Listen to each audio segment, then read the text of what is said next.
noite. Começa agora o debate com os candidatos à presidência da República, um momento esperado por todos com muita ansiedade, porque é a última oportunidade que os brasileiros terão para analisar o programa de cada um, fazer comparações, decidir em quem votar. É uma grande responsabilidade para todos nós, para a TV Globo, para os candidatos, mas também para os telespectadores. Estão em casa porque depois de analisar o que verão aqui, serão eles que no domingo irão às urnas decidir os destinos do Brasil. Ontem o país inteiro deu uma demonstração de civismo e de civilidade também. Civismo porque nos 26 estados e no Distrito Federal, 115 candidatos a governador expuseram aqui na Globo democraticamente os seus programas de governo. E civilidade porque fizeram isso em debates de altíssimo nível, com um número mínimo de direitos de resposta. Não houve baixo nível, não houve agressões, não houve ofensas pessoais, porque nada disso ganha voto. E é por isso que eu estou tranquilo hoje, já disse no Jornal Nacional e repito aqui, eu sei que os candidatos aqui presentes, mesmo combativos, sabem que o Brasil exige um debate de ideias, franco, mas dentro dos limites de civilidade. Nós vamos agora às regras do debate. Haverá 4 blocos, 2 com temas determinados, 2 com temas livres alternadamente. Quando o bloco for de tema determinado, eu vou sortear primeiro o assunto. E em seguida eu vou fazer o sorteio do candidato que vai fazer a primeira pergunta. O sorteado, então, vai ter 30 segundos para fazer a pergunta e poderá escolher quem vai responder. O escolhido terá 1 minuto e meio para a resposta. Quem perguntou tem 1 minuto para a réplica. Quem respondeu, 1 minuto para a tréplica. Depois da tréplica, eu farei a cada candidato 2 perguntas, de 15 segundos para cada um, 15 segundos no máximo. Aí eles terão 45 segundos para responder. Esses tempos valem para todo o debate. A segunda pergunta será sempre feita pelo candidato que responder a primeira. E eu sempre sortearei o tema antes. Os tempos e a dinâmica se repetem. O candidato que responder a segunda pergunta vai fazer a próxima e assim por diante.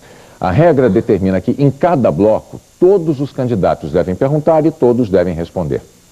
Assim sendo, a pergunta deverá ser feita sempre a um candidato que ainda não tenha respondido e nem perguntado. E o último a perguntar vai fazer a pergunta necessariamente ao candidato que abriu o bloco. Essa mecânica, a mecânica dessas regras, elaborada pelo matemático Oswaldo de Souza, visou ao equilíbrio do debate, garantindo que todos os candidatos perguntem e respondam uma vez em cada bloco. Quando o bloco for de tema livre, aí a dinâmica e o tema serão os mesmos. No 4º bloco desse programa, cada candidato vai ter 2 minutos para fazer as suas considerações finais. Não serão permitidas, naturalmente, ofensas pessoais, acusações que atinjam a honra e a dignidade dos adversários ou ainda que impute a eles atos desabonadores. O candidato que se sentir ofendido deve pleitear direito de resposta. O pedido será analisado por mim sempre que necessário e eu contarei aí com a ajuda da equipe de produção. O pedido poderá ser concedido na hora e, se não houver dúvida, ou então mais tarde, então logo a decisão seja tomada. Enquanto a decisão não vem, o candidato deve aguardá-la em silêncio. O candidato ofendido vai ter 1 minuto para sua defesa e deverá se ater à ofensa recebida. Nós vamos agora apresentar então os candidatos que nos honram com sua presença nesse debate de hoje, começando com o candidato Ciro Gomes, do PPS, da Frente Trabalhista. Ao lado dele está o candidato José Serra, do PSDB, da coligação Grande Aliança. Aí temos o candidato Antony Garotinho, do PSB, da Frente Brasil Esperança. E o candidato Luiz Inácio Lula da Silva, do PT, da coligação Lula Presidente. A disposição dos candidatos no cenário foi decidida em sorteio. Vamos começar então o nosso debate, começando pelo sorteio de temas. Sem olhar para a caixinha. O primeiro tema, a primeira pergunta deste programa deverá ser sobre educação. O tema exato, cotas raciais e sociais. E esta pergunta será feita pelo candidato Lula. Candidato Lula, a quem o senhor vai dirigir a sua pergunta? Ao Ciro Gomes. O senhor tem 30 segundos, por favor. Ciro, nós sabemos que um dos grandes problemas do Brasil é a educação. Ou seja, se faz muita propaganda da quase totalidade dos alunos na escola, mas não se discute a qualidade da educação. E aí tem os negros que são marginalizados, tem os pobres que não tem espaço na universidade pública. Como é que você, no teu entendimento, resolveria o problema da educação no Brasil? Dos 15 anos da minha educação pessoal, 12 eu estudei na escola pública do interior do Ceará e em Fortaleza, a Universidade Federal do Ceará. E eu quero dizer que se não fosse, e eu falo isso para homenagear meus velhos professores, a excelente escola pública que eu tive, eu provavelmente seria mais um dos brasileiros sem oportunidade que ficaram frustrados nos seus sonhos, no seu ideal. Essa educação de qualidade que eu tive, eu tenho 44 anos de idade, hoje o filho da pequena classe média ou da classe trabalhadora não tem mais. De fato, confundiu-se completamente educação com expandir vaga no ensino básico, esqueceram-se de determinadas questões que são fundamentais. A nossa proposta é de ampliar dramaticamente, porque isso é fundamental, a vaga na pré-escola. Nós temos a ideia de colocar 20 milhões de vagas em creches e pré-escola, utilizando recursos do FAT. Isso custa R$1 bilhão por ano. No ensino básico, a grande questão, já que nós temos matrícula para todo mundo, é um choque de qualidade. Para isso, nós precisamos de um professor estimulado. E esse professor só será estimulado se ele tiver a devida compensação salarial. Nesse caso, a nossa ideia é criar um fundo federal específico de valorização e complementação do salário do magistério, condicionada à adesão voluntária dos professores municipais e estaduais a um programa de requalificação e treinamento. E a universidade pública precisa ter um choque de autonomia e de qualidade, expandindo as vagas que hoje só são disponíveis para 4,2% dos estudantes de 19 a 25 anos no Brasil. Candidato Lula, 1 minuto para a réplica. No meu programa para a educação, nós estamos propondo, primeiro, garantir definitivamente que o Fundef se transforme no Fundeb e que a gente possa incluir as crianças da pré-escola na conta de uma educação geral. A segunda coisa é que nós estamos pensando efetivamente no programa de governo garantir a cota para a comunidade negra, porque entendemos que é preciso resgatar a dívida social que nós temos com os negros no Brasil. E em terceiro lugar, nós queremos fazer com que haja um aumento do crédito educativo para aproximadamente 186 mil novos estudantes, porque não é possível que um país que tem dinheiro para financiar uma multinacional não tenha dinheiro para financiar a formação universitária de um jovem brasileiro, já que a escola pública no Brasil hoje tem apenas 25% dos estudantes na escola pública e o restante na escola privada. A réplica é de Ciro Gomes. Quando eu tive a oportunidade de ser prefeito de Fortaleza e governador do Ceará, eu consegui expandir a questão da pré-escola, a qual eu estou dando grande importância, porque o Brasil hoje tem 33 milhões de pessoas passando fome. E de cada 100 famílias pobres no Brasil, 58 tem a mulher como chefe. De maneira que essa prioridade para a pré-escola, com complementação de alimentação, é fundamental para a gente não perder a batalha já na primeira infância.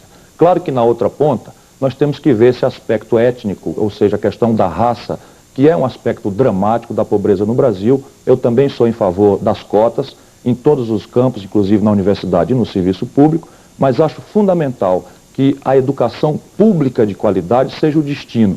O crédito educativo pode até ser uma complementação que nós vamos também fazer com a FGTS, mas o fundamental é expandir a universidade pública. Muito bem, então eu dirijo agora a pergunta ao candidato Lula.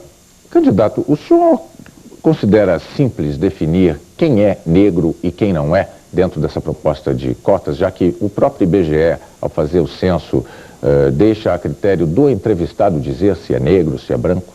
Veja, eu vi a pesquisa do IBGE e eu achei muito estranho que você tem quase 46% de pardo e apenas 6% de negro.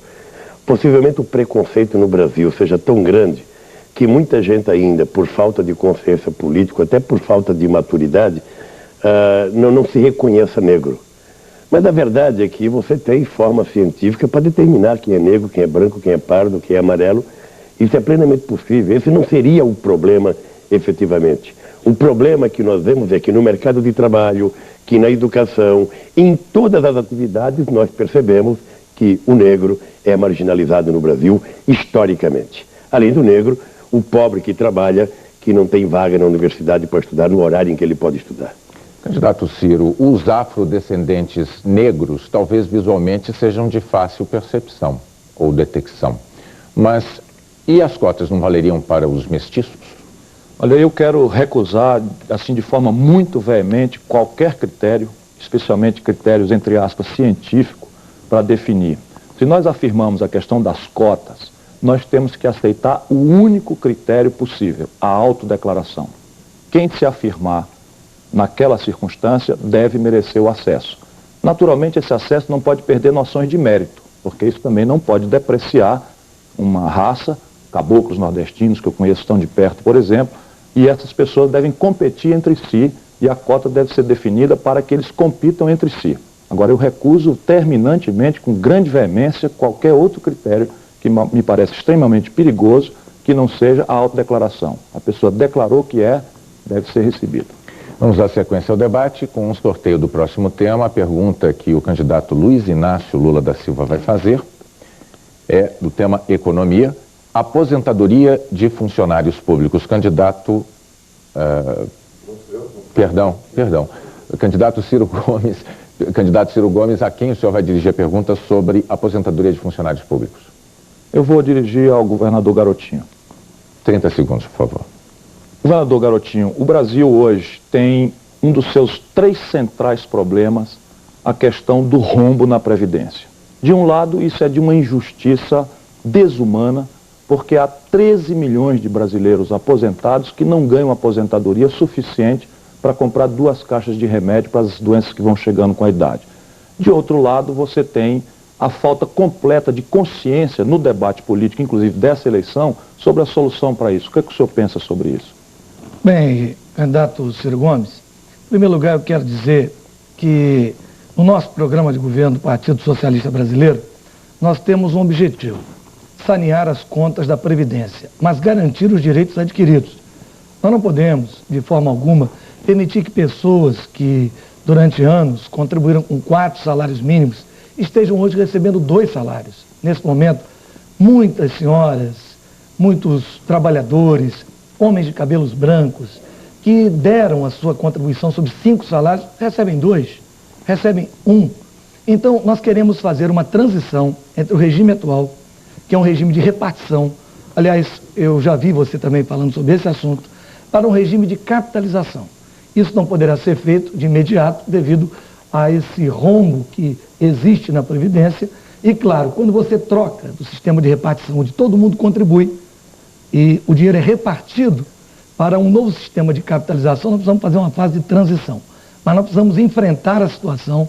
O governo atual não enfrentou e, além de não enfrentar, fez uma atitude covarde com o funcionalismo e também com os aposentados de uma forma em geral. Eu tenho encontrado pessoas na rua em situação humilhante. No Brasil é proibido alguém receber menos que um salário mínimo. Está escrito na Constituição do país. Mas, infelizmente, nós encontramos aposentados que recebem menos que um salário mínimo. Isso nós não vamos permitir no nosso governo. Réplica, candidato Ciro Gomes. O brasileiro precisa saber, especialmente o brasileiro homem e mulher aposentado, que o último acordo que o governo Fernando Henrique Cardoso assinou com o Fundo Monetário Internacional e que foi alardeado aos 4 ventos, não traria sacrifícios adicionais, contém nos memorandos desse acordo a insistência em descontar dos aposentados para o reforço do caixa da Previdência. Isso é inconstitucional, isso é perverso, é injusto e não toleraremos isso na nossa proposta. A solução de fato é essa. Primeiro, diminuir a informalidade. Nós estamos propondo que os assalariados até um salário mínimo sejam eliminadas as incidências na folha de pagamento. Isso vai aumentar a formalização da economia e do mercado de trabalho, que hoje é a maior da história brasileira. E, na sequência, criar um regime público de capitalização que garanta os direitos adquiridos atuais, mas evolua no prazo necessário para um regime de previdência social único, com teto definido e contas individualizadas. A tréplica do candidato Garotinho. O nosso modelo é muito parecido. Nós entendemos que é preciso combater realmente a informalidade, é preciso fazer com que nós aumentemos a base, isso é fundamental. É preciso também que sejam recuperados milhões de recursos da Previdência de grandes sonegadores que não pagam, que insistentemente continuam com ações propelando o pagamento, protegidos que são grandes contribuintes. Agora, o que não toleraremos é que você, mais uma vez, seja a vítima. E nesse país é assim. Na hora em que a coisa aperta, corta do pequeno. O que nós temos visto, eu fiz um programa inteiro dedicado aos aposentados, é isto. Você pagou. O dinheiro é seu. Quer dizer, além de tirar o que é seu, este governo atual, em determinado momento, a autoridade máxima do país chamou os aposentados de vagabundos. Você se lembra disso? Nós não podemos permitir isso. O seu direito será respeitado. Candidato Ciro Gomes, não ficou claro para mim. O senhor defende o estabelecimento de um teto para a aposentadoria do setor público, a exemplo do que já existe para os aposentados do setor privado? No futuro sistema, sim. O que nós não podemos é ferir a Constituição nem lesar nenhum direito adquirido. Qualquer tentativa de lesar direito adquirido é uma vedação que se transgrediria da própria Constituição Federal. Então o modelo de transição vai demorar 20 anos. Você funciona assim, cria um sistema de capitalização público, no limite ele vai funcionar cada cidadão com a sua conta, com teto de benefício definido. Eu pretendo que as 20% de contas mais ricas deem uma contribuição para melhorar os 20% de contas mais pobres e vamos fazer um corte para a transição, aí aos 30 anos, quando não há perspectiva ainda de aposentadoria, pagando todos os direitos que a pessoa de 30 anos teria ao futuro com a Previdência, com uma série especial de títulos públicos de longo prazo. A partir daí ele vai decidir se vende esse título e já realiza o seu dinheiro e entra no sistema depois, ou ele pode usar esses títulos para capitalizar a sua própria conta e no futuro todos teremos uma previdência única que se sustente e dê dignidade ao aposentado. Candidato Garotinho, nós ouvimos aqui durante a conversa dos senhores a questão do Congresso Nacional e da Constituição. A Constituição foi citada. Para se modificar alguma coisa na Constituição é preciso ter maioria de 3/5 no Congresso Nacional. É o caso da proposta que o senhor está fazendo de fazer com que o aposentado que contribuiu com 5 salários receba 5 salários. Como é que o senhor pretende conseguir essa maioria no Congresso Nacional? William, permita fazer uma correção. Isso já está garantido. O governo é que não cumpre. Não, candidato, uma emenda, me permita, eu vou garantir o seu tempo na resposta, já que o senhor contestou a pergunta. A mudança desde 1998, uma emenda constitucional proíbe essa vinculação da aposentadoria a qualquer indexador, inclusive ao mínimo. Sim. Isso só vale, a indexação só vale para o piso da Previdência. O senhor vai ter que mexer na Constituição. Sim, mas isso já está garantido na Constituição. O governo brasileiro vem desrespeitando o direito dos aposentados e pensionistas. Eu, por exemplo, quando o meu pai morreu, ele deixou uma pensão para minha mãe de 5 salários. Hoje ela recebe 1. Isso é o drama de milhares de brasileiros. Quanto à questão do Congresso Nacional, nós temos um programa. Esse programa do Partido Socialista Brasileiro, o meu programa, ele foi elaborado por 65 mestres, doutores em administração pública, e nós iremos discutir um programa com o Congresso Nacional. Nós não vamos fazer nenhum tipo de barganha. E dentro desse programa, eu tenho certeza que os homens públicos brasileiros não se furtarão a defender o direito de todos aqueles aposentados e pensionistas brasileiros. Vamos agora então ao sorteio do próximo tema, para que o candidato Garotinho faça a sua pergunta. O tema é reforma agrária. A quem o senhor deseja fazer pergunta, candidato? Aí agora não há nem opção, né? O senhor tem que fazer a pergunta ao candidato Serra. Bom, José Serra, o Brasil tem vivido hoje uma situação muito conflituosa no campo. E eu gostaria de saber como seria um governo seu, as suas relações com o MST, que tipo de postura o senhor adotaria em relação a esse movimento social, como o senhor se comportaria com esses trabalhadores que buscam terra, como é que o senhor agiria como presidente da República? Olha, nós vamos dar continuidade ao processo de reforma agrária. Nos últimos anos, ao longo dos 2 governos do presidente Fernando Henrique, foram assentadas mais famílias do que toda a história do processo de reforma agrária, e nós vamos dar sequência a esse processo, com algumas condições. Primeiro, agora é preciso cuidar da produtividade, da produção, porque não basta da terra. Tem que serem desenvolvidos mecanismos de crédito, de apoio técnico, para que esse pessoal que é assentado hoje possa produzir amanhã. Em segundo lugar, O segundo critério é o de não admitir invasões, inclusive ocupação de terras produtivas, como tem acontecido. Isto não só viola o direito de propriedade, como é antidemocrático. Em terceiro lugar, nós vamos dar ênfase também a um outro mecanismo criado e que eu tive oportunidade, quando estava no Senado, de ajudar a aprovar, que é o Banco da Terra. O Banco da Terra é um financiamento à compra da terra, valores pequenos, abaixo de 25, 30 mil reais, com taxas de juros de 4% ao ano, para que famílias possam comprar a sua terra.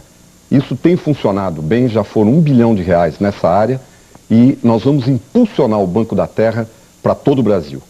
Nós vamos também criar o aval, um fundo de aval federal. Seu tempo, candidato. Pois não, eu retomo. Bom, eu gostaria de dizer que nós também vamos fazer uma reforma agrária pacífica, respeitando o direito de propriedade. Isso é muito importante. Mas para nós, a reforma agrária, ela está ligada à reforma urbana, para que as cidades não fiquem inchadas com pessoas que saíram do campo por falta de perspectiva, e também ligada a uma reforma agrícola. Porque não adianta só dar terra, é preciso dar mecanismos, é preciso dar crédito, é preciso que se organizem cooperativas para que nós possamos produzir a partir desta terra. Então, a reforma agrária tem que ser entendida dessa forma. Se ela tivesse sido feita há muitos anos atrás, o Brasil talvez hoje não teria cidades tão inchadas, tão problemáticas como nós temos hoje. Mas, infelizmente, a reforma agrária foi politizada demais, ela se tornou uma questão ideológica e isso prejudicou o processo no Brasil. Nós queremos fazer uma reforma agrária nos moldes do que foi feito nos Estados Unidos, vinculando ao desenvolvimento da agricultura, uma agricultura que seja competitiva para que o Brasil possa crescer cada vez mais. Candidato Serra, 1 minuto. Bom, eu dizia, nós vamos dar sequência ao processo de reforma agrária dos assentamentos, fortalecer a ideia do Banco da Terra, que é fundamental, nós vamos ampliar, e um terceiro aspecto é o do crédito. Existe atualmente o PRONAF, Programa de Apoio à Agricultura Familiar, que é um programa muito importante, que tem 4 bilhões disponíveis para a agricultura familiar a juros de pouco mais de 4% ao ano. É um programa subsidiado, inclusive com recursos do FAT, do Fundo de Amparo ao Trabalhador, fundo este que resultou de emenda minha, feita na Constituição.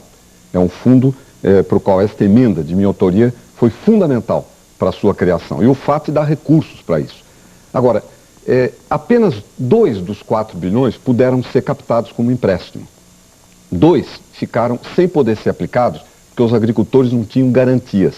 Por isso, nós vamos criar um fundo de aval para dar garantias, que esses agricultores possam dar garantias aos bancos e completarem a captação dos empréstimos do PRONAF.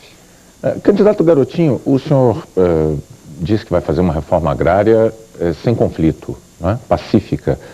Como é que o senhor vai garantir que terras produtivas não sejam invadidas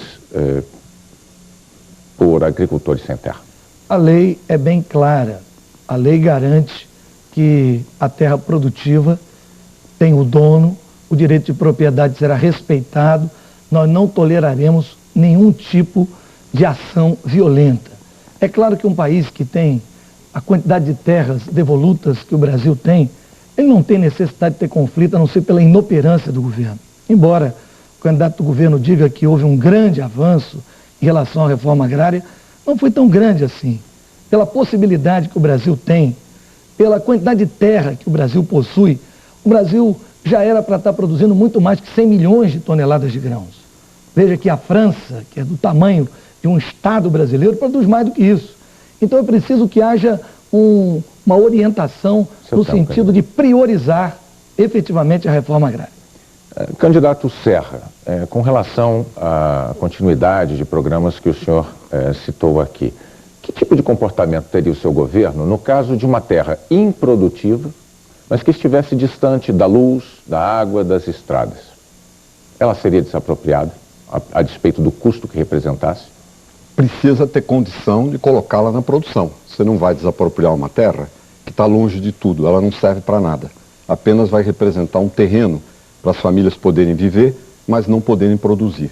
Portanto, nesse caso, me parece não cabe uma desapropriação. Agora, é importante dizer, nos últimos 8 anos, foram desapropriados foram assentadas 2,7 vezes mais famílias do que em toda a história do processo de reforma agrária do Brasil. Agora, é muito importante botar esse pessoal para produzir, porque ainda os assentamentos deixam muito a desejar em matéria produtiva. E aí o crédito à agricultura familiar, o apoio técnico que nós vamos fazer e o crédito que vamos expandir é fundamental.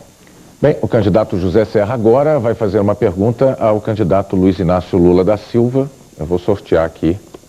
Quase peguei o nome de um outro candidato aqui. Espero que não me atrapalhe muito até o fim desse debate. O tema da pergunta do candidato Serra ao candidato Lula é emprego CLT. O senhor tem 30 segundos para a pergunta. O Lula, quais são as alterações que você consideraria importantes na CLT com vistas ao aumento do emprego no Brasil? Se é que possa haver uma relação entre as duas coisas, quer dizer, CLT e emprego.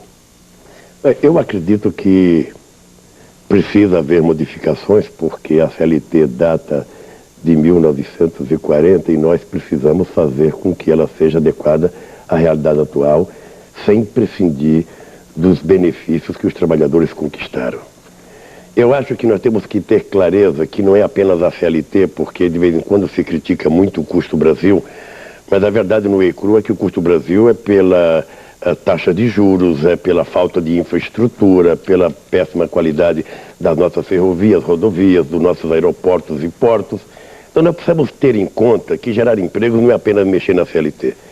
Eu estou me propondo a fazer um pacto social, estou me propondo, junto com o movimento sindical, junto com os empresários e junto com os especialistas, sentar em torno da estrutura sindical e da legislação trabalhista e tentar adequá-la aos tempos em que nós vivemos hoje. Até porque nós temos cooperativa de trabalhadores, nós temos cooperativa de produção que querem efetivamente que haja um arranjo para que eles não tenham as mesmas obrigações sociais que uma empresa multinacional.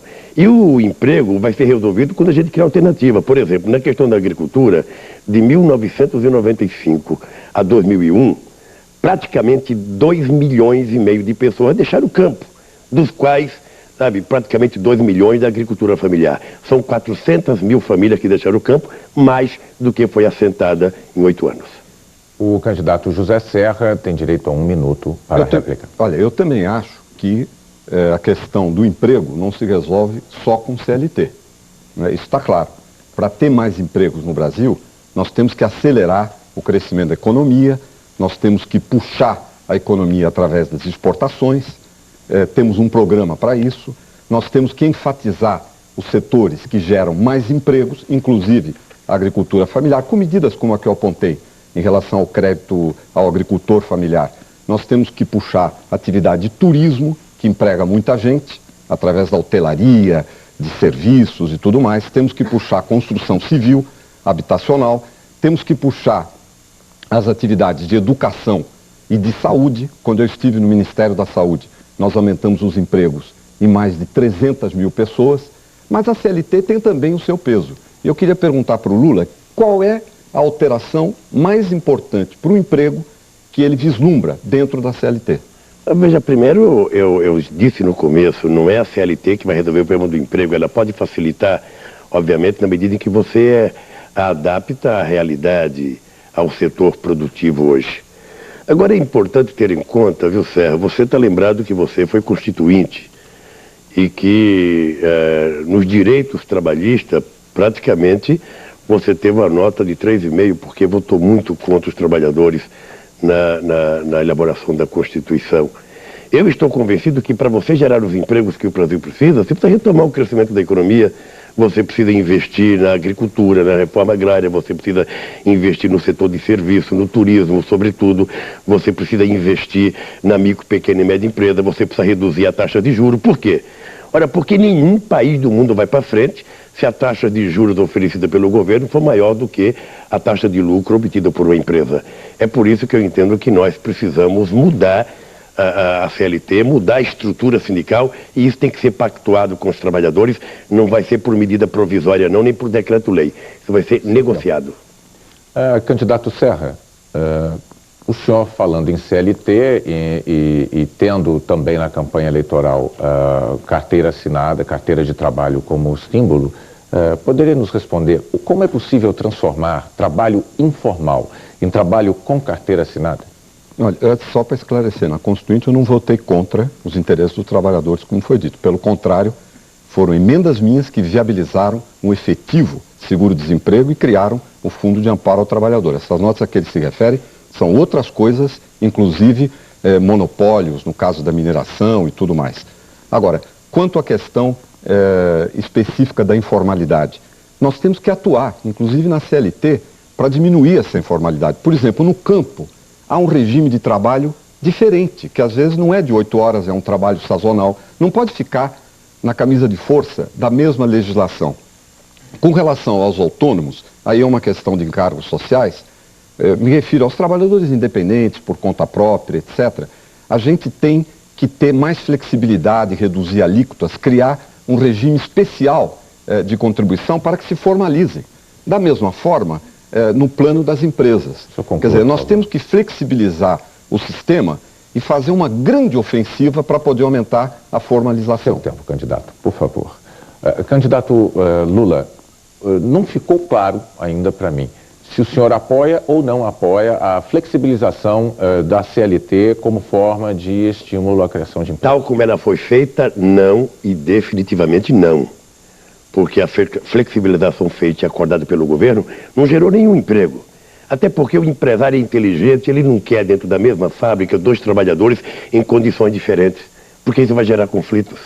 O que nós queremos é juntar todo o movimento sindical, juntar os empresários, juntar especialistas e começar a discutir uma nova estrutura sindical brasileira, porque essa é ainda cópia fiel da Carta de Lavoro de Mussolini, e queremos discutir com muito mais tranquilidade o que nós vamos adaptar na CLT. Eu, por exemplo, defendo desde 1975 a instituição de um código de trabalho que garanta o mínimo necessário para todo mundo e o estabelecimento de um contrato coletivo que possa garantir que, de acordo com a força de cada categoria de trabalhadores, eles possam conquistar o máximo.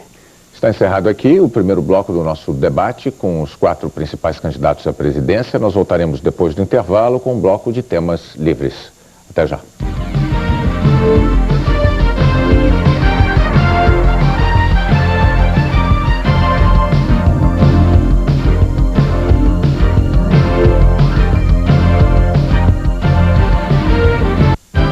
A partir de amanhã, você acompanha as notícias do Jornal Nacional às 8h15 da noite. E logo depois, tem as emoções de Esperança. As picapes Ford, as mais vendidas do planeta, apresentam a nova Ranger Limited.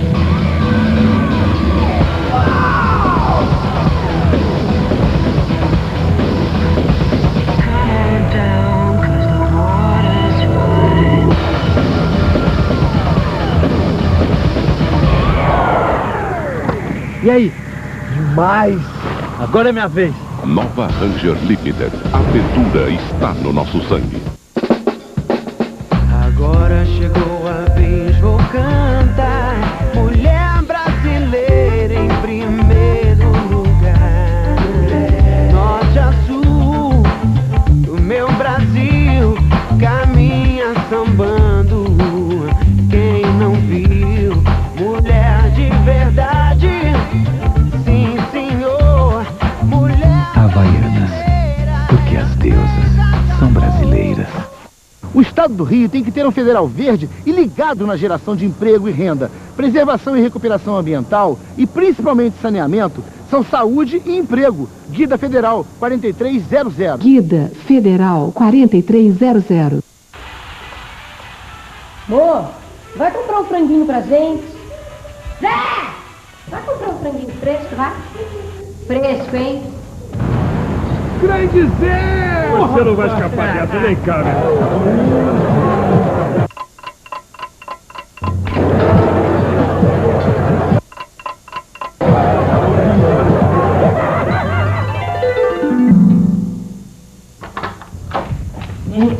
Vambora, tá quase chegando. Amor, difícil trazer um frango fresco, hein? Bora. Frangos Rica. Quem está há 30 anos na sua casa conhece bem a sua família. Somente alguém com muita coragem foi capaz de adquirir, com o dinheiro dos CDs vendidos, adquirir uma terra até então improdutiva, irrigar esta terra e transformar a Fazenda Canaã no primeiro grande exemplo que deveria ser seguido por todos os políticos brasileiros, prefeitos, aqueles que representam o nosso povo e que muitas vezes, aliás, na maior parte das vezes, deixam a desejar. Fala, Tadeu! E aí? Pela tua cara, tua sogra ainda tá na tua casa, né? Aquela velha parece que me persegue. Deve ser uma santa serva. A velha não vai mais embora, meu irmão. Aportou de malicuia. Santa serva. Imagina a puta do telefone. Que delícia. Tá esquecendo até da sogra. Não dá pra explicar. O que você sente bebendo uma santa serva, não adianta explicar, tem que experimentar. Santa serva. Quem tem fome tem pressa. Suspender o pagamento da dívida, romper com a ALCA e o FMI é urgente. Nas eleições, voto útil é aquele que fortalece essa luta. Vote contra a ALCA outra vez. Vote 16. Vote nos candidatos do PSTU. PSTU. Na outra encarnação, ele foi o Roberto. Fez um seguro de vida e garantiu o futuro da família. Ele foi o André. Fez um seguro de vida e garantiu os estudos do filho. Ele foi o Sérgio. Fez um seguro de vida e garantiu a casa própria. Na outra encarnação, ele foi o Antônio. Não teve. 40 na cabeça, 40 tá na mão, 40 tá na cara, 40 no coração, 40 é alegria, 40 é o caminho, 40 todo dia, 40 é garotinho.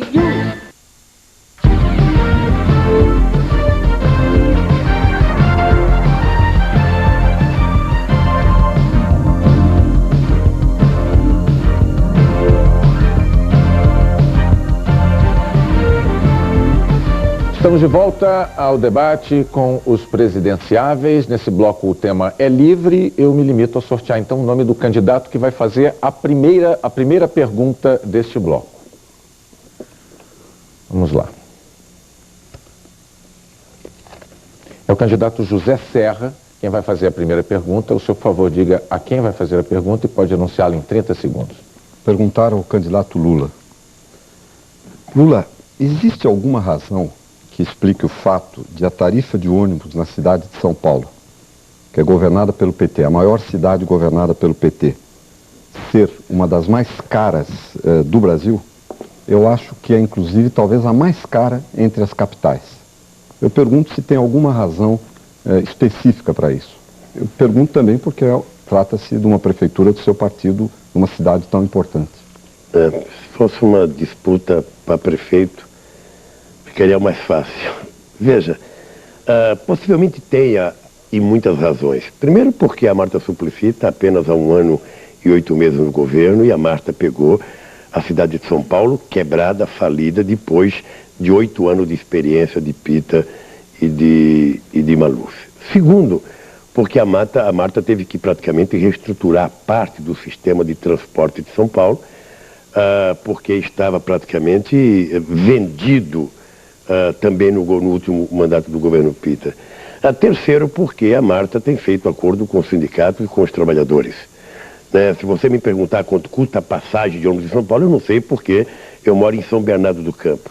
Mas deve haver as razões para a Marta estar cobrando o que está cobrando e deve haver também as razões para os transportes de São Paulo ter melhorado como melhorou nesses últimos 8 meses com a inclusão de muitos ônibus novos e com um novo contrato social feito com os empresários, obrigando eles a renovarem parte da frota de ônibus em São Paulo. E até porque, também São Paulo, por ser maior, o trajeto do ônibus é muito maior do que em quase todas as outras cidades brasileiras.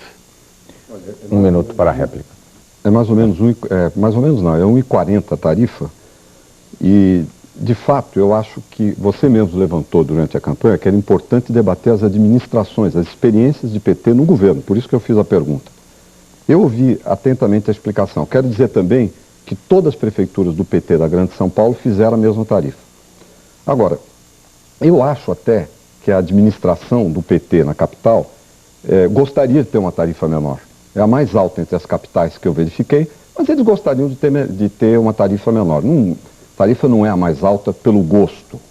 Agora, o importante no caso é ver como pesa a questão da experiência e a diferença entre o que se diz numa campanha e aquilo que se faz no governo. Você está dando, inclusive, razões práticas.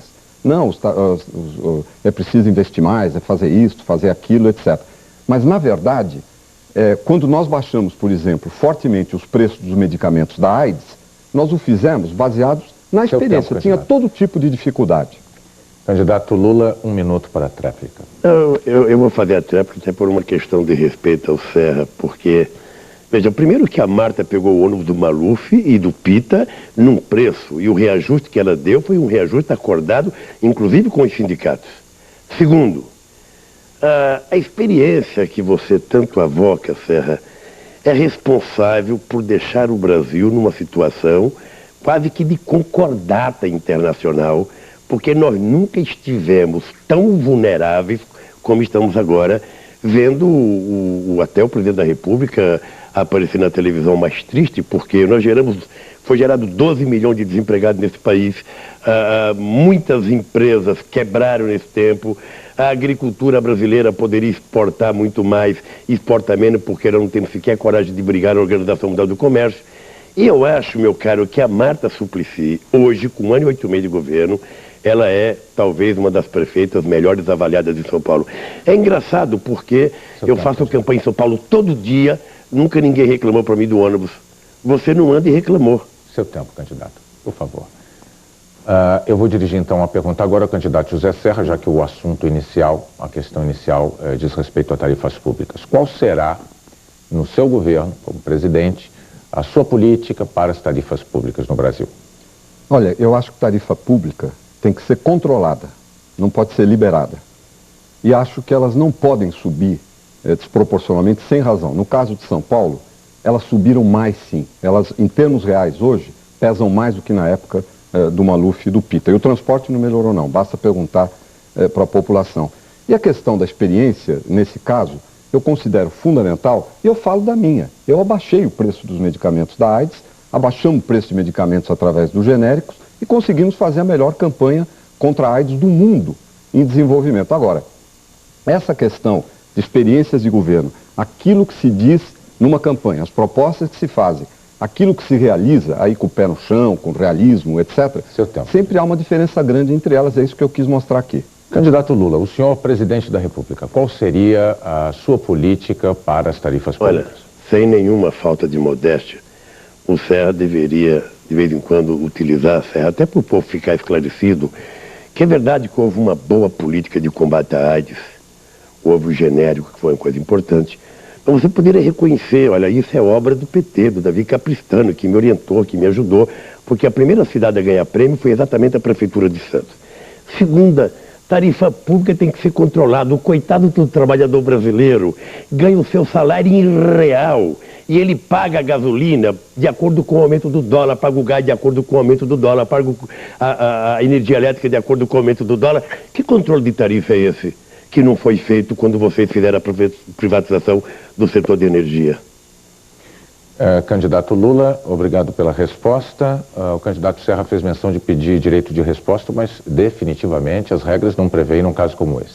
Ok, então eu entendi mal. Não, eu entendi mal. Então, pela ordem do debate, neste bloco o tema é livre, o candidato Lula escolhe a quem vai fazer uma pergunta e pode anunciá-la em 30 segundos. Ele não fez, porque ele sabe que foi justa a minha resposta. Sua pergunta, candidato. Eu queria perguntar ao garotinho. Pois não, 30 segundos para a pergunta. Garotinho, nós temos um problema secular no Nordeste brasileiro, que é a questão da seca. Ou seja, vira mês, anos e décadas, e aquilo virou uma indústria de enriquecer, sabe, determinados grupos de pessoas. No teu programa de governo, como que você vai tratar a questão da seca? Olha, Lula, nós estamos tratando de várias formas. Nós temos a questão da transposição de São Francisco, ela é necessária, mas primeiro é preciso recuperar o Rio São Francisco, está atravessando um momento de assoreamento por falta de uma política séria. Há também a necessidade de integrar com uma outra transposição dos rios do norte, que são importantes. O Brasil tem 12% da água potável do mundo. E há também a grande possibilidade de fazer um programa sério de utilização de poços artesianos. O Nordeste tem um lençol de águas subterrâneas fantástico. É inadmissível que as pessoas estejam morrendo de sede, de fome, não ter oportunidade de trabalho. O Nordeste, irrigado, ele pode produzir alimentos, não só para o Brasil, ele pode ser um celeiro de exportação de alimentos para acabar com a fome no Brasil e exportar alimentos para todo mundo. Então, o nosso programa, que contemplou, inclusive, a participação de uma pessoa valorosa, que conhece o Nordeste, que é o Dr. Miguel Arraes, um nordestino de fibra, nós temos experiências bem-sucedidas e iremos levar essa experiência agora para a Presidência da República a fim de dotar o Nordeste do fim das promessas. Esse governo foi campeão de medidas contra o Nordeste. Foi o governo Fernando Henrique que acabou com a Sudene, prejudicando o Nordeste. O governo Fernando Henrique prometeu a transposição, não fez a transposição. O Nordeste está cansado de promessa. Réplica? A transposição não foi feita porque habitualmente no Brasil, se chega no Ceará é favorável, se chega na Bahia é contra, se chega no Rio Grande do Norte é favorável, se chega em Sergipe é contra, porque depende dos governadores lá e os presidentes fazem política de duas caras, normalmente desde 1847 com Dom Pedro. Ora, o problema da seca no Nordeste se deve ao fato de que a elite brasileira costumeiramente diz o seguinte: é preciso combater a seca. Eu nunca vi o presidente do Canadá dizer vou combater a neve. Eles estabelecem uma política de convivência com a seca e fazem políticas públicas capazes de fazer com que a seca não seja a única razão do sofrimento do povo. Porque a seca é um fenômeno da natureza. A fome causada por ela é irresponsabilidade pelos governantes brasileiros que ao longo desse século não cuidaram disso com carinho. Eu acho que nós temos que ter em conta o seguinte: o Nordeste brasileiro tem condições, a Zona da Mata poderia deixar de ser apenas a monocultura para se transformar também em produção de outros produtos, e eu acho que a irrigação é um caminho quando resolvemos o problema da água. 1 minuto para o candidato Garotinho na tréplica. Olha, Lula, com toda sinceridade, com a tecnologia que o Brasil já tem hoje, não resolver o problema da seca no Nordeste é uma vergonha para um país como o Brasil. O Brasil é um país que tem tecnologia para resolver problemas extraordinários. O Brasil consegue tirar petróleo a 2.000 metros de profundidade no mar. Então, não resolver o problema da seca é falta de compromisso. O governo Fernando Henrique humilhou o povo nordestino. Quando acabou com a Sudene, hoje, boa parte, ou seja, a maior parte dos empregos no Nordeste foram criados por empresas que surgiram a partir do financiamento da Sudene. Os corruptos que existiam na Sudene, esses deviam ser punidos, mas não acabar com uma empresa que era tão importante. Agora, dizer que porque um governador é contra, o outro é a favor, não se faz a questão da transposição. Olha, um presidente da República tem mecanismos de negociação. Se nós fizermos a revitalização do São Francisco, dá para fazer a transposição. Seu tempo. Candidato Lula, o senhor, afinal, é a favor da transposição das águas do São Francisco ou é contrário? Veja, primeiro é irresponsabilidade colocar isso como uma coisa definitiva hoje, se você não levar em conta a necessidade de recuperar a cabeceira do Rio São Francisco. Porque a irresponsabilidade desmatou praticamente todo o cerrado, matou muitos afluentes. E quando você sobrevoa de avião hoje o Rio São Francisco, você vê grande parte dele assoreado. Né? Eu acho que é preciso você, quem sabe, se você unificar os cientistas brasileiros, a universidade do geólogo e do geógrafo, é capaz que um dia você consiga juntar com a bacia do Tocantins e trazer água para que a gente possa fazer a transposição. Agora, cuidado, Garotinho, com o negócio da poços artesianos, porque não tem tanta água assim como se fala. A maior quantidade de água é no aquífero Gurjeia, lá no estado do Piauí, no Vale do Gurjeia, que está jorrando água, jogando fora sem nenhum proveito. Tem poço de 1 milhão de litros d'água, sabe, por dia que está jogando fora. Candidato Garotinho, o senhor citou a Sudene e falou aquela palavra mágica, corrupção. O senhor planeja trazer de volta a Sudene e, de uma maneira a deixá-la absolutamente à prova de corrupção? Tem alguma saída para essa questão? Esse é nosso compromisso. Eu fui o primeiro candidato a presidente da República em visita ao estado de Pernambuco em assumir o compromisso de reativar a Sudene e blindá-la contra a corrupção. Porque extinguir a Sudene foi um crime, mais um crime do governo Fernando Henrique contra o Nordeste. Agora, Lula, responda alguma coisa. O William Bonner te perguntou, você é contra ou a favor da transposição do São Francisco? Porque, com todo respeito de quem já votou em você 2 vezes, você nessa campanha não responde nada. A pessoa pergunta, Lula, você é a favor disso ou daquilo? Você vai dar a volta, você não responde. Você é contra ou a favor da transposição do São Francisco? Eu estou dizendo aqui, eu sou a favor da transposição do São Francisco, acho que nós podemos fazer a transposição da bacia do Tocantins, nós precisamos aproveitar os poços artesianos, tudo pode ser feito para combater a seca no Nordeste. Seu tempo, candidato. Candidato Lula pede direito de resposta. Está concedido para que o senhor responda especificamente a questão levantada pelo candidato Garotinho. Primeiro, o fato de não ser simplista dizer eu sou a favor ou sou contra é uma questão de responsabilidade. Se fosse uma coisa simples de fazer, isso não estaria há 153 anos sendo debatida a cada ano que passa. É preciso saber efetivamente para que a gente quer essa água, em que terra que ela vai passar, se vai fazer a reforma agrária antes, se nós vamos aproveitar hoje e tratar corretamente a água de uma parte do Nordeste da cidade que vai para o esgoto para aproveitar em outra coisa. Porque obviamente que como nordestino que sair de lá por conta da seca, eu para resolver o problema levo até água na cabeça. Mas não é simples. Não é uma coisa eu sou contra ou a favor. Se tudo fosse 880, o mundo não teria problema. É preciso agir com responsabilidade nessa questão da transposição das águas do Rio São Francisco, porque o velho Chico está cansado. É muita água para o caminhãozinho do velho Chico. Ou seja, se você imaginar que pode irrigar tudo o que você pensa com o Rio São Francisco, você, na verdade, estará dizendo uma inverdade absoluta. Conclua, candidato, por favor. Muito obrigado pela ordem agora. Tema livre. Neste bloco, candidato Garotinho, o senhor tem agora necessariamente que fazer a pergunta ao candidato Ciro Gomes. Ciro, nós estamos vivendo aqui na América do Sul um problema sério e 2 países já adotaram, inclusive, o curralito, que é uma espécie de confisco do dinheiro da população. Eu gostaria de saber se, num caso de emergência, você teria coragem de fazer o que ocorreu na Argentina e no Uruguai? Em nenhuma hipótese, felizmente, a tragédia brasileira tem solução, diferente da tragédia argentina, que levou ao último limite esse projeto. E nós brasileiros temos esse privilégio porque temos essa eleição. Se nós conseguirmos, um de nós da oposição, vencer essas eleições, derrotar esse modelo e de fato reunir os brasileiros todos para um novo projeto, um novo modelo econômico, nós poderemos evitar. Mas de fato o povo brasileiro precisa saber, eu tinha muita vontade de dar aí uns palpitezinhos, poço artesiano, por exemplo, é água de superfície, o Nordeste quase não tem. O poço profundo quase sempre encontra água salgada, tem que ter dessalinização. A última reserva hídrica com excedente para irrigar, inclusive, abastecimento humano no Nordeste é o São Francisco. Tem que ser feito, evidentemente, um projeto de reestruturação, de recuperação da bacia do São Francisco. Vocês vão me desculpar entrar aí, meter o bedelho nessa discussão, mas eu conheço isso com grande intimidade. Fiz o primeiro canal de transposição de águas do Rio Jaguaribe, que abastece Fortaleza, suas margens hoje estão irrigando.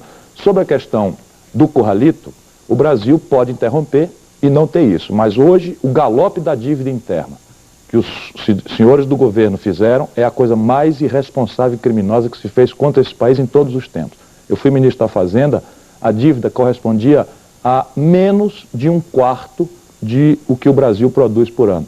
Hoje, em 7 anos, 67 bilhões de dólares de privatização, arroxo fiscal com impostos, funcionalismo público sem reajuste, a dívida passou para 2/3 quase de um ano de trabalho do Brasil. O candidato Garotinho tem direito à réplica. Eu lhe perguntei isso, Ciro, porque a PEC 175, datada de 1995, assinada pelo senhor Fernando Henrique Cardoso, Pedro Malan e o senhor José Serra, na época ministro do Planejamento, diz o seguinte, artigo 148, a União poderá instituir empréstimos compulsórios em razão da conjuntura que exija a absorção temporária de poder aquisitivo. Isso significa confisco, ou seja, ela está até hoje em tramitação no Congresso Nacional. Um dos candidatos presentes a esse debate propôs, em medida que está no Congresso Nacional, o confisco do dinheiro da população, da caderneta de poupança e da conta corrente. Está aqui, está assinado por ele. A assinatura dele está neste documento aqui.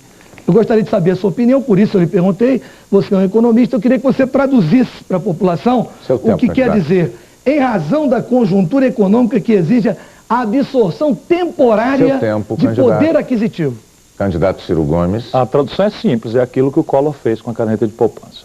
Isso é o que está na lei, eu não vou somar a minha acusação, nem vou repetir intrigas que não correspondem à realidade, porque essa campanha, apesar de ter sofrido muitas agressões, muitas baixarias, eu quero concluí-la da forma como eu sempre me comportei, para ganhar ou para perder, falando ao povo brasileiro soluções concretas para os problemas do nosso país. E você está tocando, garotinho, talvez, num problema que seja central ao povo brasileiro e que esse debate foi censurado.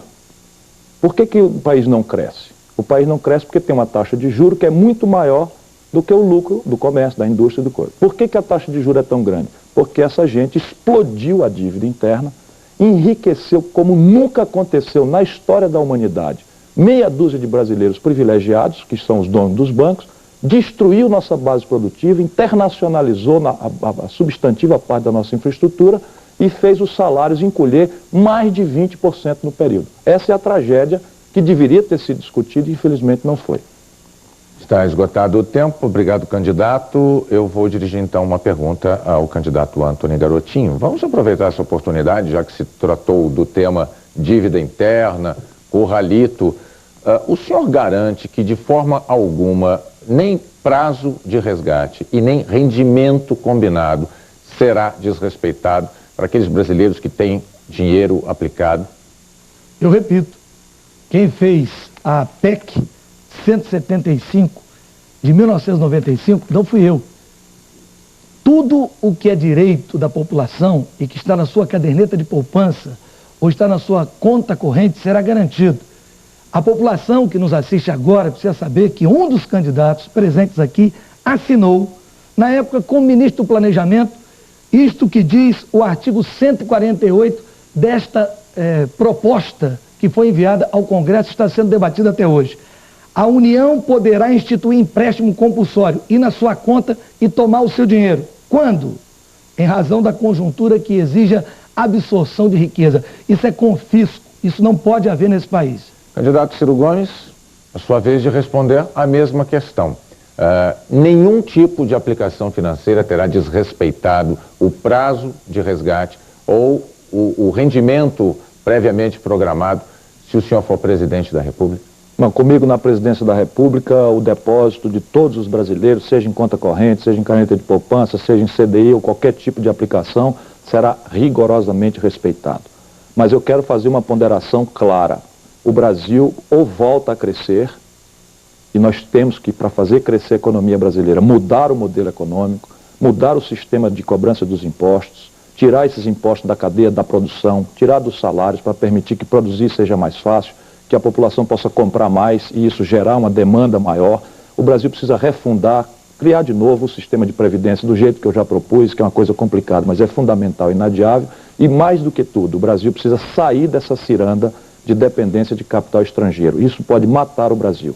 Essas 3 providências estão propostas no nosso projeto, vão permitir cair a taxa de juros e aí a dívida toma um perfil que dê para administrar. Sem isso, o Brasil vai ter dificuldades. Obrigado. Durante pergunta, resposta, réplica e tréplica, o candidato José Serra foi citado, pediu resposta, ele tem direito à resposta a partir de agora. Olha, mandar uma proposta de emenda constitucional prevendo a possibilidade de empréstimo compulsório não tem nada a ver com confisco de nada.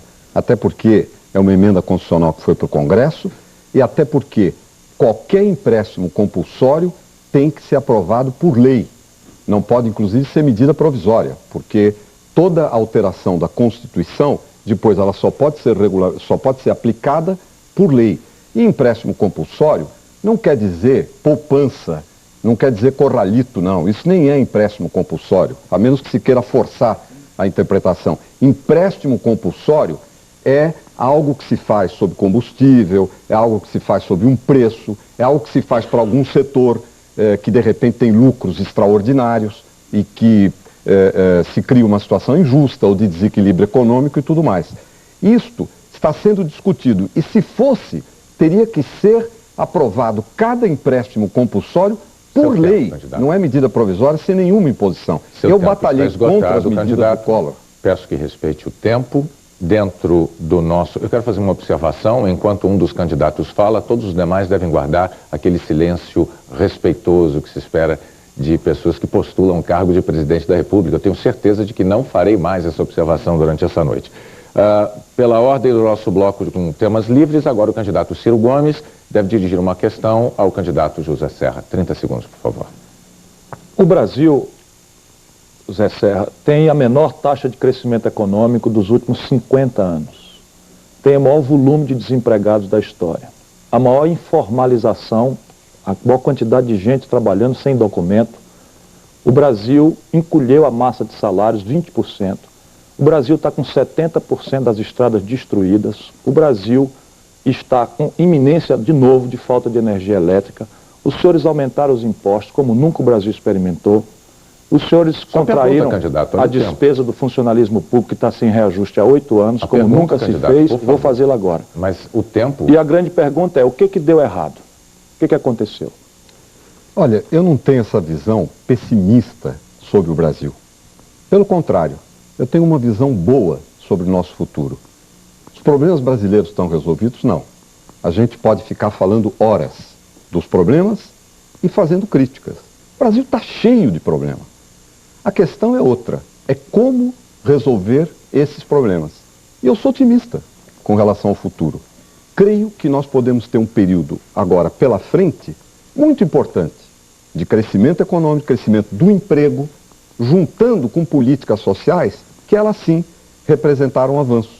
A Bolsa Escola, a Bolsa Alimentação, Programa de Saúde da Família, Programa de Agentes Comunitários de Saúde, a erradicação do trabalho infantil, que eu vi na prática crianças com defeito físico, porque estavam trabalhando no corte de cana, um programa fantástico que já tirou 800 mil crianças do trabalho infantil, o maior respeito que o Brasil tem no exterior, a política de crédito para a agricultura, pela primeira vez na história, o juro é sem correção monetária, com 8,75 fixos por ano, o programa de apoio à agricultura familiar com juros de 4%, o Fundef, que fortaleceu a educação básica no Brasil, que permitiu um avanço grande, a queda forte da mortalidade infantil. Há muita coisa que se avançou. E eu acho que falta mais coisa a fazer do que já se fez.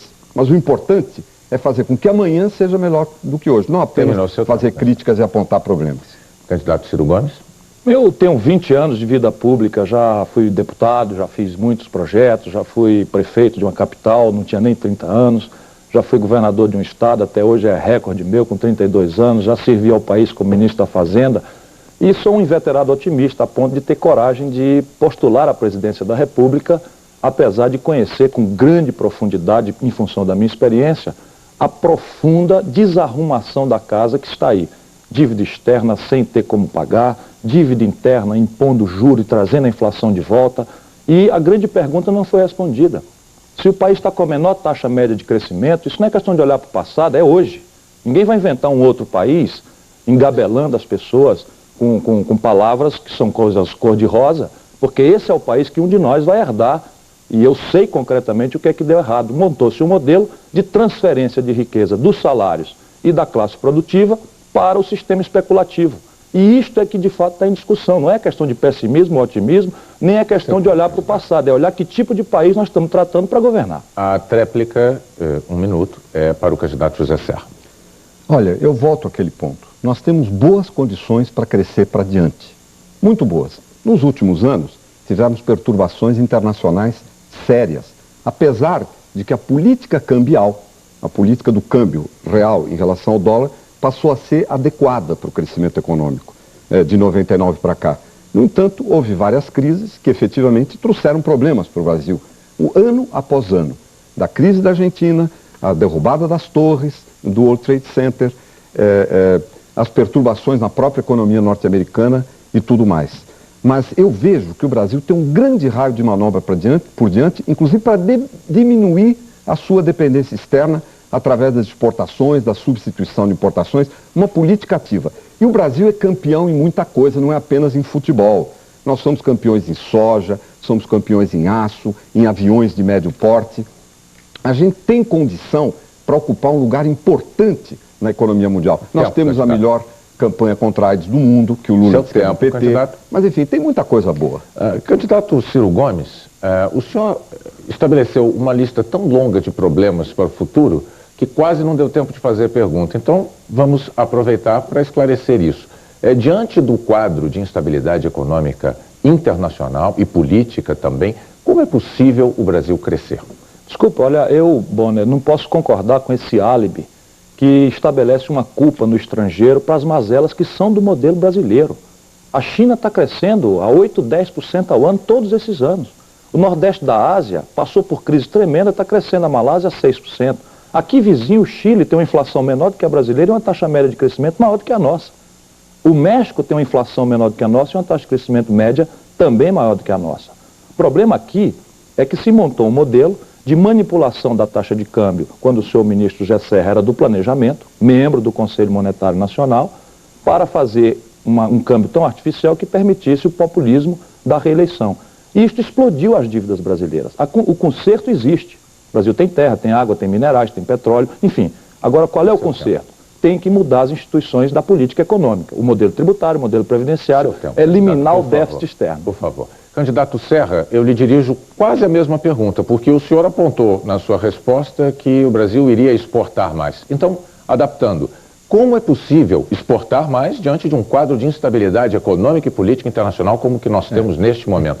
Se não são as torres do World Trade Center, no momento é a iminência de uma guerra contra o Iraque, por exemplo. Olha, é importante também fazer um esclarecimento. A política cambial da qual eu fui crítico foi feita quando Ciro Gomes foi ministro da Fazenda. Ele disse, me mencionou diretamente, foi uma política feita lá e que levou no final de 1994 a um déficit externo que o Brasil não tinha há muito tempo de 1,2 bilhões de dólares. Isso, no meu entendimento, esteve na origem dos problemas de hoje e ele esteve nessa origem. Não estou fazendo nenhum juízo de valor, esteve nessa origem. Agora, a questão é como o Brasil vai conseguir sair bem num contexto de crise internacional. É verdade, a crise existe, mas nós vamos sair produzindo. Esta é que é a diferença. Porque quando você tem uma vulnerabilidade com o exterior, que você precisa exportar mais e substituir importação, nós estamos enfrentando o problema via crescimento da economia e do emprego. O candidato Ciro Gomes pediu o direito de resposta, ele tem direito à resposta neste momento. É apenas para repor, quer dizer, o candidato Serra fez essa campanha inteira um esforço de difamação dos seus adversários e continua até no último dia fazendo a mesma coisa. Se ele tiver um mínimo de fidelidade à história, ele sabe que eu fui ministro da Fazenda numa emergência. Quando caiu o recupero, eu fui chamado às pressas para segurar a barra do Plano Real. E uma das coisas que nós fizemos para segurar a barra do Plano Real foi inibir a sobrevalorização do câmbio naquela data. O regime de câmbio que eu pratiquei era o do câmbio flutuante, que ele diz que defende. Mas ele foi ministro do Planejamento quando se fez a banda cambial que artificializou o câmbio e eu rompi.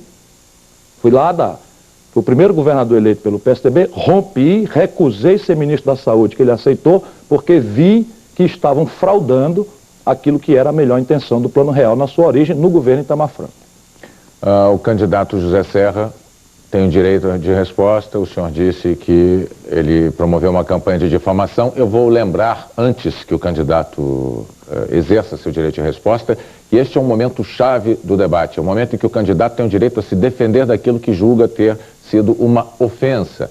E a resposta deve se ater apenas a isso, a uma defesa, e não ao novo ataque que motive um novo direito de resposta e desrespeite os demais candidatos. É isso que eu peço ao candidato José Serra agora, por favor. Perfeitamente. O que a gente vê é o seguinte, ele disse que eu difamo os adversários e deu exemplo aqui difamando. O que eu tenho procurado fazer nessa campanha é discutir teses, ideias, propostas, estilos, porque trata-se de governar o Brasil. A questão da política cambial, até o asfalto de Brasília sabe que o Ciro Gomes, quando foi ministro, defendeu essa política, que achou bom ter déficit externo no Brasil naquele momento, que foi um ardoroso defensor dessa política, que se opôs a mim quando eu me opunha a esta política de sobrevalorização cambial. Agora, isto não é motivo, eu não acho que ao dizer isso ele esteja me ofendendo. Não, ele está fazendo uma discussão sobre o câmbio que cada um fez ou cada um não fez.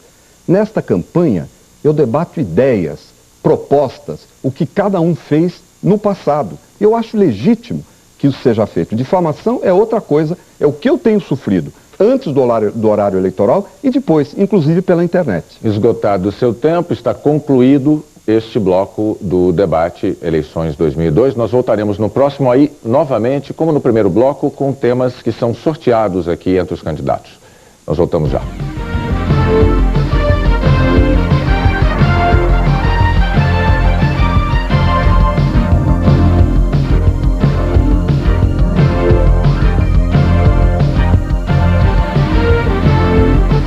Presença de Anitta.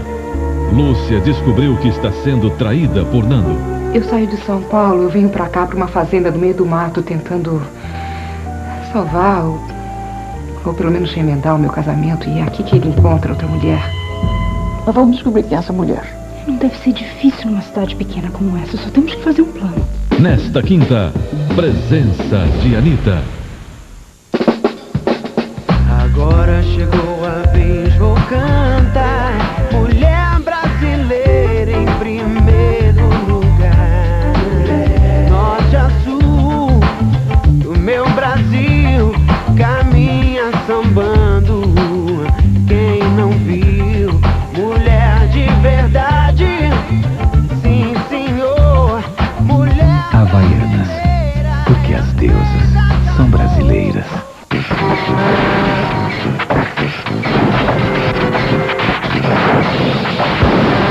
Olha, chega de ser feito de palhaço.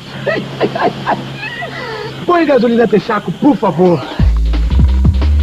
Só a gasolina Texaco tem a tecnologia de 5 pontas, que passa pelo mais completo controle de qualidade. Nela, você pode confiar. Texaco, a tecnologia de 5 pontas. Quem tem fome tem pressa.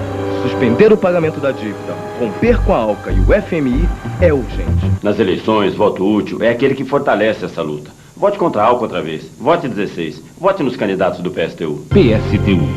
Na Cidade de Deus, se correr o bicho pega, se ficar o bicho come. Cidade de Deus. Um filme dirigido por Fernando Meirelles. Todo mundo quietinho. Vai. Assistido por mais de 1,5 milhão de pessoas. O filme do ano nos cinemas.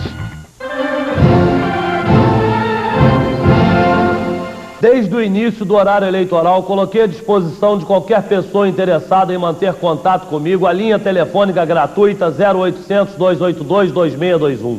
Já recebi milhares de ligações de todos os cantos de nosso estado. Sendo eleito, vou manter esse serviço em linha direta com você.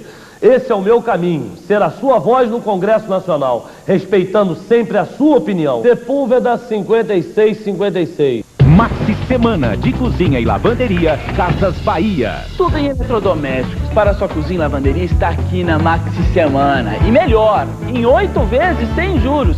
Confira.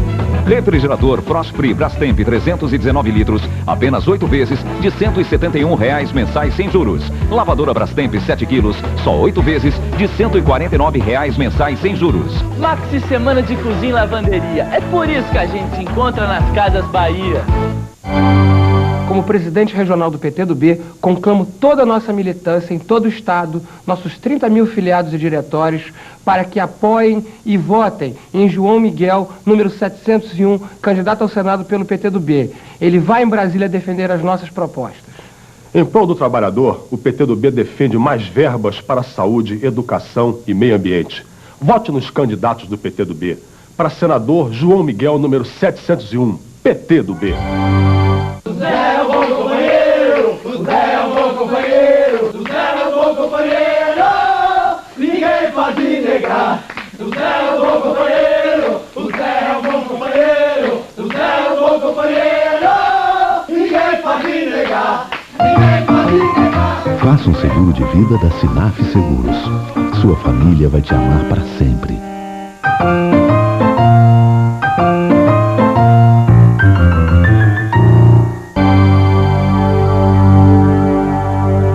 O PRTB é o Partido Renovador Trabalhista Brasileiro.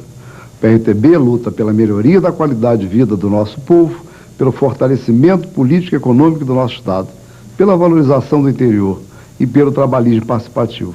Vote nos candidatos do PRTB, vote 28. Ética, seriedade e compromisso com o povo. PRTB, vamos renovar. Europa Filmes apresenta Richard Gere em A Última Profecia. Poucos podem prever o que vai acontecer no futuro. A Última Profecia, baseado em uma história real. A Última Profecia, nesta sexta nos cinemas. Meu nome é João, eu sou brasileiro, amo o meu país, viva o Brasil, viva São Paulo, viva o Cristo Redentor, viva a Amazônia, viva Luiz Inácio Lula da Silva!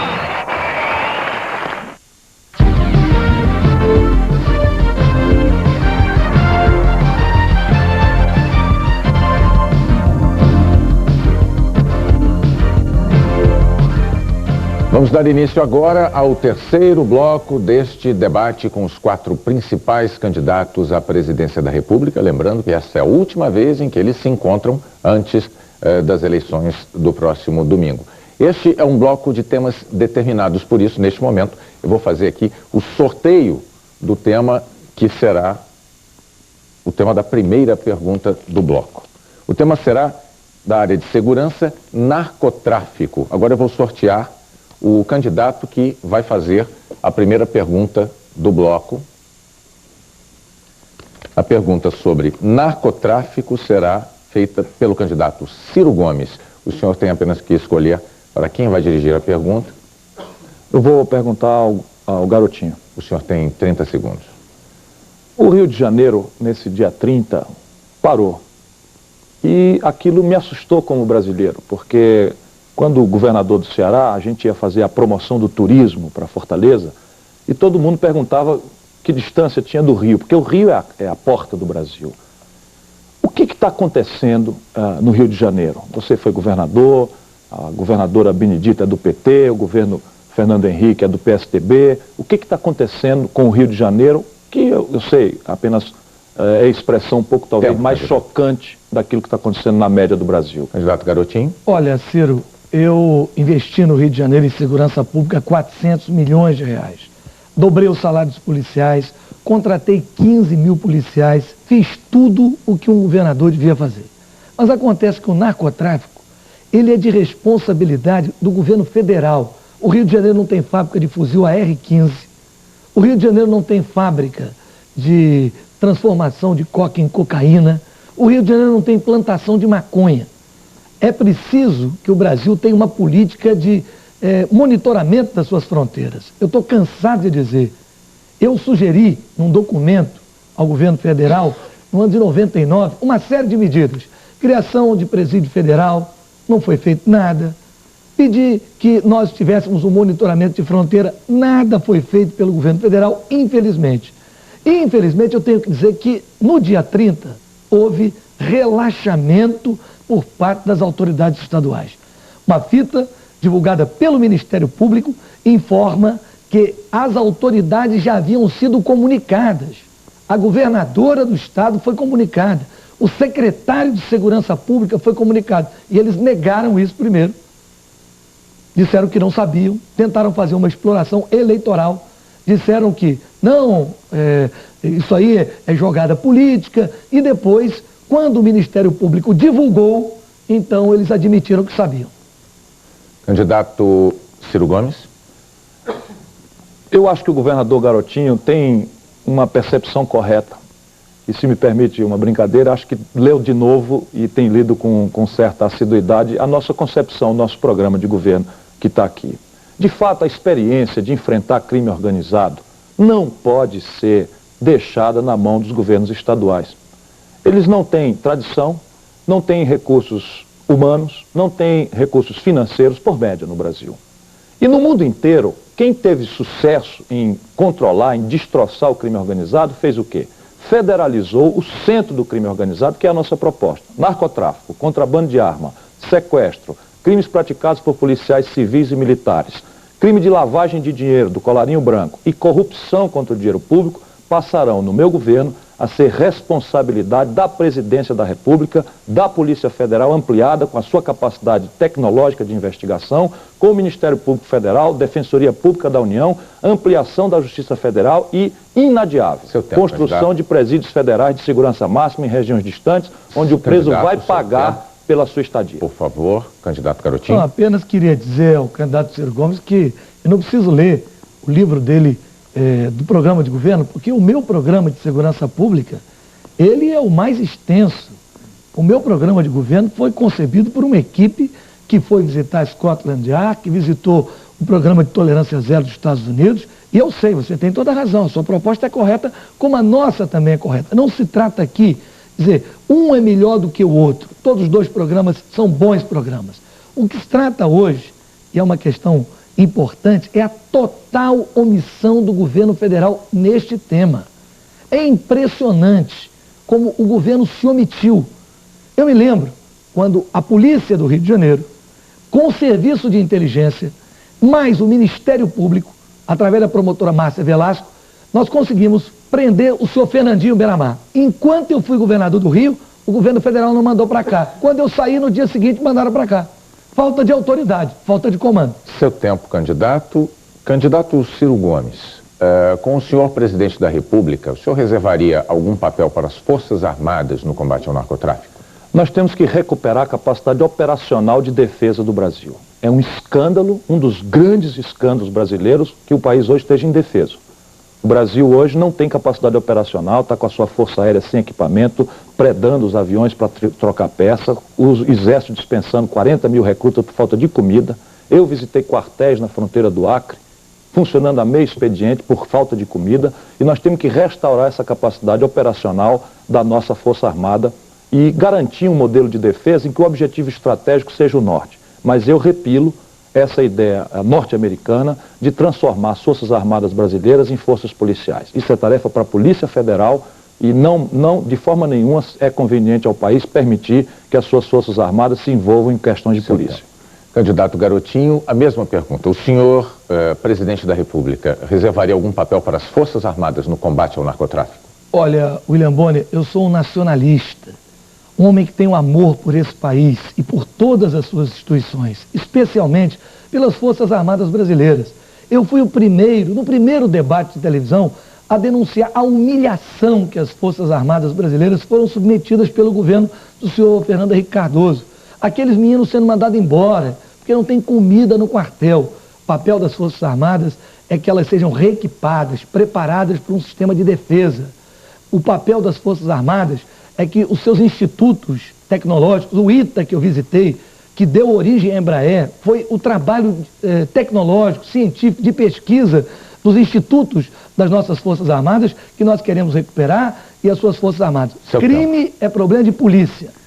Está esgotado o tempo, agora vamos então a mais um sorteio de tema para que o candidato Garotinho possa fazer a próxima pergunta deste debate. O tema é desigualdades regionais. A quem o senhor vai dirigir a pergunta? Eu vou dirigir ao candidato José Serra. 30 segundos, por favor. O Brasil é um país de profundas desigualdades regionais. O governo que o senhor representa, ele extinguiu a Sudã e extinguiu a Sudene. Inclusive, o senhor mudou depois de opinião e foi ao Nordeste e disse que o senhor é a favor de voltar com a Sudene. E depois o senhor também disse que era a favor de voltar com a Sudã. Eu gostaria de saber quem é que está certo, o senhor ou o Fernando Henrique? O senhor é o candidato Fernando Henrique é contra, o senhor é a favor. Olha aqui, em primeiro lugar, eu estava no Ministério da Saúde. Eu não tomei nenhuma medida para fechar a Sudene. Segundo, nunca disse de reabrir a Sudã. Nós temos que ter lá um outro sistema na Amazônia. Terceiro, o que eu disse é que a Sudene poderia ter sido transformada sem ter sido fechada. Apenas isso, mas ela tem que se transformar. No tempo que a Sudene esteve sob minha responsabilidade, quando eu fui ministro do Planejamento, 95, e os 5 primeiros meses de 96, nós aprofundamos um processo importante de moralização dentro da Sudene. Agora, a questão do Nordeste, ela exige planejamento articulado, coordenado, Sudene, Banco do Nordeste, investimentos federais, governos estaduais, e isso nós vamos fazer para o Nordeste. E eu tenho autoridade para dizer isso. quando fui na Constituinte, relator do capítulo tributário, promovemos uma mudança tributária que favoreceu muito o Nordeste. As receitas reais do Nordeste mais do que duplicaram. Eu apoiei a proposta de criar o Fundo Constitucional de Desenvolvimento do Nordeste como relator. Meu papel nisso era a chave, que já levou mais de 15 bilhões de reais para o Banco do Nordeste emprestar. Como ministro do Planejamento, eu viabilizei o Prodetur, que fez todos os aeroportos novos do Nordeste que estão, na sua maioria, prontos hoje. E na saúde, demos um papel privilegiado ao Nordeste. 85% do aumento de verbas e todos os repasses do SUS, sem falar dos agentes comunitários do Programa de Saúde da Família. Candidato Garotinho. Primeiro eu quero registrar aqui que não é verdade que os aeroportos do Nordeste tenham sido feitos com o dinheiro do Prodetur e que estejam todos prontos. Você que está assistindo aí no Nordeste, você sabe que isso não é verdade. Segundo, Jornal do Comércio, Jornal do Estado de Pernambuco, está aqui. José Serra defende a volta da Sudene. Ele disse que não foi ele que acabou. Eu não entendo, com toda sinceridade, o senhor devia assumir que é o candidato do governo Fernando Henrique. Como é que não foi o senhor? Foi o seu governo. O senhor é ou não é o candidato Fernando Henrique? No primeiro debate, o senhor ficou com vergonha, né? Disse assim, não, eu não sou o candidato Fernando Henrique, eu sou o candidato do governo José Serra. Uma abstração, porque o governo José Serra não existe e nem vai existir, porque a população está repudiando a sua candidatura, que é a candidatura dos banqueiros, desse governo de 12 milhões de desempregados.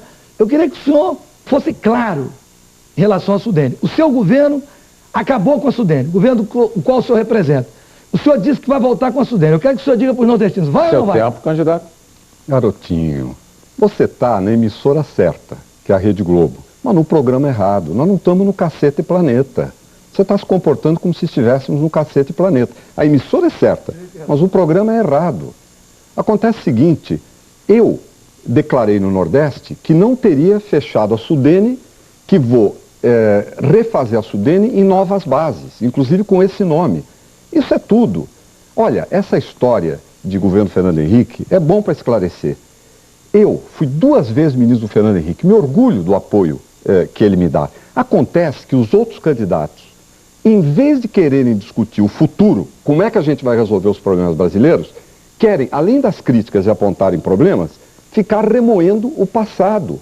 Nós podemos analisar, inclusive, as coisas feitas. Essa questão dos aeroportos, o pessoal que está no Nordeste sabe que aeroporto de Salvador, Fortaleza, Recife, são aeroportos novos e tiveram os recursos federais. Agora, isso nós podemos discutir, mas, por favor, não venham com qualificações, Terminado o tempo. Com questões que não têm, inclusive, a ver com o conteúdo da própria pergunta, que é a desigualdade regional. O candidato Garotinho pediu o direito de resposta, mas como combinamos já antes do debate, esse direito de resposta concedido não será feito após a resposta dos 2 candidatos às perguntas que eu vou encaminhar a partir de agora. Primeiramente, então, ao candidato Garotinho. O assunto é desigualdades regionais. É curioso que na esfera política as desigualdades regionais no Brasil se dão de maneira inversa na representação que os estados têm na Câmara de Deputados. Candidato Garotinho, o senhor como presidente pretende propor o fim da situação pela qual o voto de um brasileiro do Acre vale mais do que o voto de um brasileiro de São Paulo? O voto do brasileiro é igual em qualquer lugar do país. O que eu pretendo fazer é uma reforma política. Uma reforma política que esse governo prometeu e também não fez. Isso aqui é um local sério, né, para as pessoas ficarem sendo ridicularizadas. E aqui a resposta é política. O candidato, quando não consegue responder, parte para a ridicularização dos seus adversários ou para agressão, como ele fez a campanha inteira. A reforma política que eu quero fazer é fidelidade partidária, que é fundamental para o nosso país, voto distrital, para acabar com a compra de voto, e outras medidas necessárias para que o modelo político brasileiro seja um modelo mais transparente, onde não prevaleça o poder econômico. Hoje, nessas eleições, a minha candidatura, por exemplo, não tem recurso para enfrentar o poderio das duas aqui. Está esgotado o seu tempo. Candidato Serra, a mesma questão para o senhor. Eu repito para que o público acompanhe. Na esfera política, as desigualdades regionais no Brasil se dão de maneira inversa, por exemplo, na representatividade que os estados têm na Câmara. O senhor pretende encaminhar, como presidente, uma proposta para acabar com essa diferença de peso de voto que tem o voto de um cidadão de São Paulo e o voto que tem um cidadão do Amazonas ou do Acre? Eu acho que uma proposta desse tipo não anda no Congresso Nacional, ela não está na agenda do próximo governo, independentemente do seu mérito. Há outras questões relevantes, financiamento público de campanha, a questão do voto distrital, que eu apresentei, emenda constitucional ainda em 1992, apesar de que eu lidava mais com assuntos econômicos nessa época, eu me preocupava muito com a questão da reforma política, a questão da representação partidária no Congresso, da barreira de entrada para ter partidos mais fortalecidos. Inclusive, eu defendo reformas como esta para os próximos anos. O voto na legenda partidária, isso é fundamental. Uma vantagem do voto distrital é baratear muito as campanhas eleitorais. Isso é fundamental. Pois não.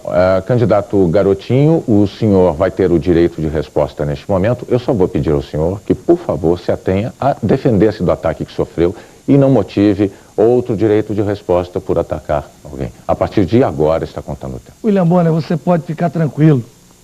Eu não tive no meu programa eleitoral nenhum direito de resposta. Eu fiz uma campanha limpa. Diferente de outros candidatos que perderam tempos enormes em seus horários eleitorais, atacando outras pessoas, eu só apresentei propostas. Eu fiz uma campanha que foi a mais humilde de todas. Declarei desde o início, não quero dinheiro de banqueiro na minha campanha. Não contratei artistas a preço milionário. Tem cantor, tem dupla sertaneja que cobra por show R$200 mil. Eu não tive isso. Então eu quero deixar claro, em primeiro lugar, eu exijo respeito neste programa. Alguém que quer ser presidente da República tem que ter respeito. Não pode querer ficar fazendo brincadeirinha. O cargo de presidente da República é para pessoas responsáveis. E a responsabilidade do homem não está na sua idade, está no seu caráter e na sua postura. Está terminado o tempo. Pelo debate que temos neste bloco, com temas determinados, eu devo agora selecionar o tema que será encaminhado numa pergunta pelo candidato José Serra ao candidato Luiz Inácio Lula da Silva. O tema da pergunta, candidatos, é habitação. Mais especificamente, déficit habitacional. Por favor, 30 segundos para a pergunta. Para o Lula? Exato. Lula, qual é o seu programa para habitação no Brasil? Fale sobre ele para que a gente possa comentar. Eu pensei que você tinha lido, porque eu entreguei para todos os governadores brasileiros, foi lançado no Congresso Nacional. O Mário Cova disse que foi o melhor programa de habitação já feito na história desse país. O Tasso Gereissati, não apenas entreguei para ele, como ele elogiou como o mais perfeito programa de habitação. Sabe por quê? Porque foi um programa feito não por técnicos apenas. Tinha técnicos, mas tinha o conjunto da sociedade envolvida no problema de moradia no Brasil. O projeto de moradia é um projeto que não prevê aquela política de pombal que muitas vezes é feita por muitos governantes, aquelas casinhas de 28 metros quadrados que entre o marido e a mulher, coloca a geladeira, tira o fogão, coloca a cama, tira o guarda-roupa. Nós pensamos num projeto de moradia pensando na cidade, pensando em gastar 90 bilhões de reais em 15 anos, gastando 6 bilhões de reais por ano, dos quais 4 bilhões e meio do Fundo de Garantia por Tempo de Serviço, 1% do ICMS de cada estado, já em alguns estados tem destinado à habitação, nós então teríamos um montante de dinheiro para construir essa casa. E nós não pensamos a casinha, nós pensamos a cidade, porque pensar uma casa significa pensar o quê? Pensar a casa, pensar o transporte, pensar infraestrutura, pensar saneamento básico, pensar outras coisas que dá efetivamente condições de cidadania para as pessoas. Pode ficar certo, Serra, que se você quiser ler, eu te empresto, é o melhor programa de moradia já feito neste país.